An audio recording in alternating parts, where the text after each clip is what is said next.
Yep.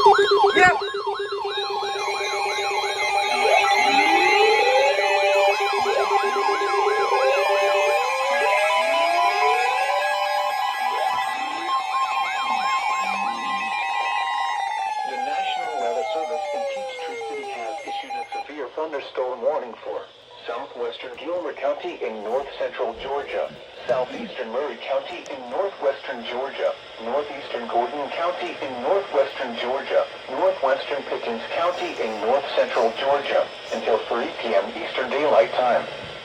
At 2:33 p.m. Eastern Daylight Time, a severe thunderstorm was located near Carter's, or 10 miles southwest of Ellijay, moving west at 15 miles per hour. Hazard, 60 miles per hour wind gusts and nickel-size hail.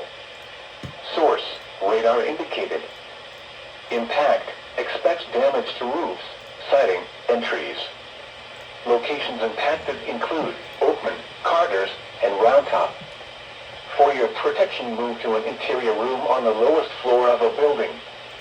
If you see wind damage, hail or flooding, wait until the storm has passed, and then call the National Weather Service toll-free at 1-866-763-4466 or tweet us your report at NWS Atlanta.